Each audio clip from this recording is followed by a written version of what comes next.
Alright, hi. We're going to do our second video today, and we're going to look at 4.11. And we are going to be talking about simplifying variable expressions with multiplication.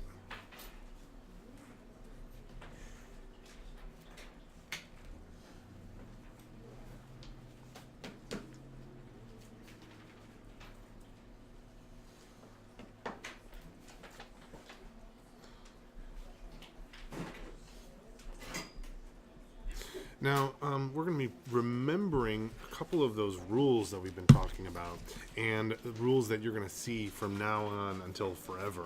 And remember, we have the commutative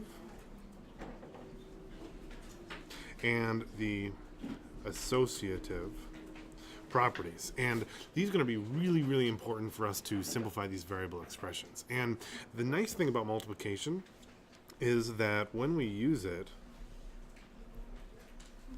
we can basically just take all our different little numbers, 2 times 6 times 3, and we can kind of smash them all together. And that's true when we use variables as well. So this would be 12 times 3 would be 36.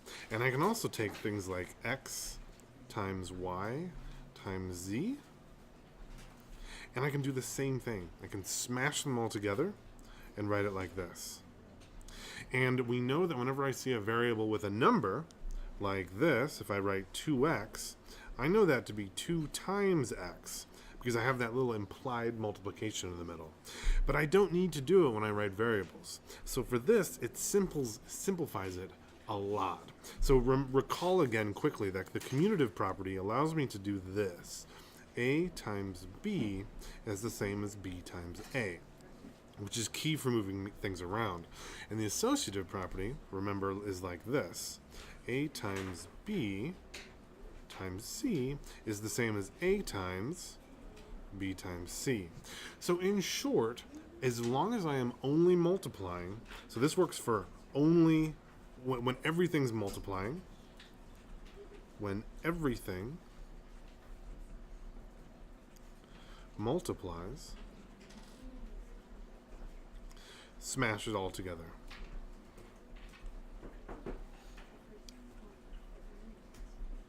So it's kind of nice when that happens. Let me show you an example.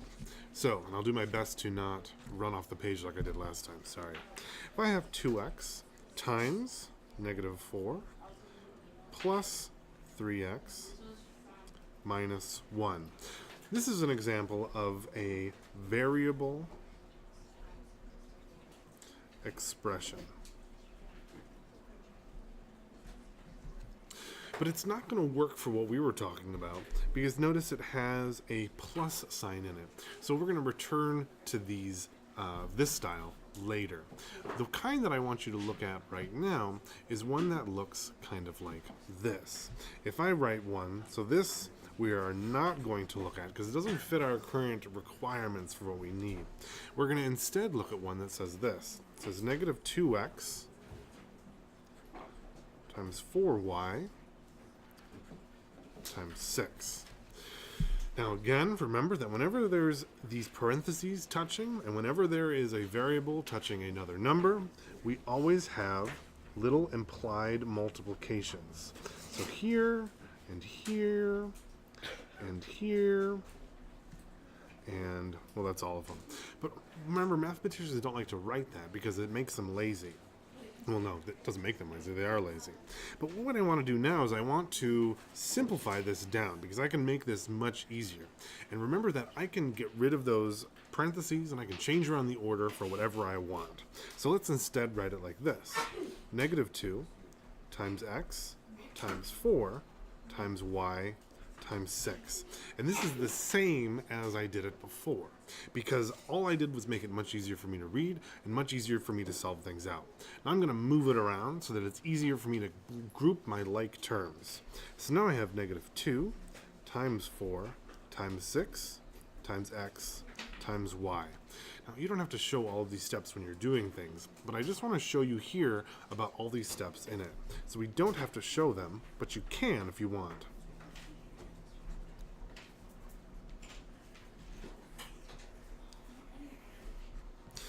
Okay, so now I can start grouping like terms together. I know that negative 2 times 4 times 6, well, I know this is going to be negative because there's only one negative in it. 4 times 6 is 24, right? So 24 times negative 2 is negative 48 times x times y.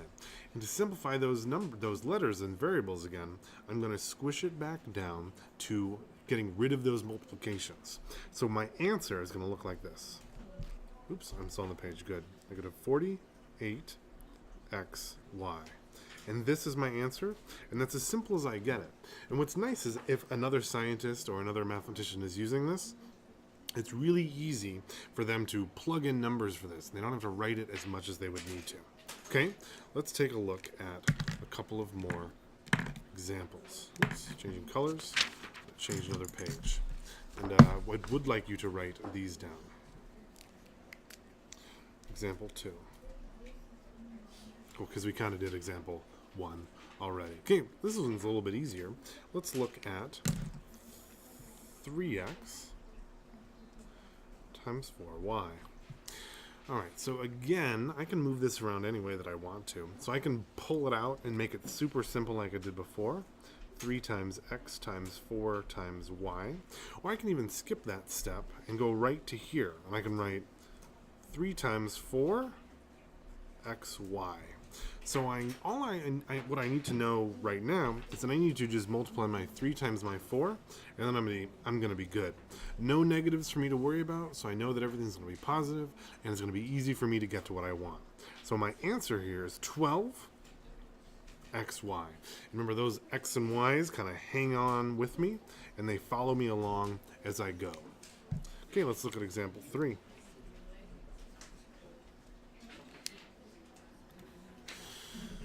Okay, this time we have negative 6a times negative 4b. So both of these are in parentheses, but I am only multiplying. I'm only multiplying, so I know that I can put them all together and move them in any order that I want. So I'm safe and I'm good to go. So here I can just do exactly what I did up there and kind of do a little switcheroo with my numbers and my like terms. Because remember, I have to combine my like terms. So I'll write it like this. Negative 6 times negative 4. I'll put a parentheses around them just because sometimes the negatives can get confusing. Times a b. 6 times 4 is just like it was before, 24. And a negative times a negative leaves me with a positive. So I have 24 AB. If you feel like you get it, go on ahead. I'm going to do 2 more, I think. 1 or 2 more. Example 4. Take a look at this one. I am going to do negative 4z times 10. Easy for me to see what I need to do here. I'm just going to take my 10, combine it with the like term of something that I can do, and I can say that I'm going to do negative 4 times 10 z, right? Negative 4 times 10, negative times a positive is a negative, negative 40 z for my answer. Okay? Let's look at one more, if you'd like. And this one I will have to move up. I'm so proud I remembered this time. And let's say we have 5z times 4xy. Well, this time, I'm going to just move my like terms. I'm going to have my 5 times 4, and then I have my z, x, y all together. They just kind of glom on and join me as I go. So my answer is going to be 20 z, x, y. Now, another thing that I might do that mathematicians do is they often sort their variables alphabetically. So my actual simplified answer would probably look 20 x, y, z instead. All right? Not too bad, and good luck.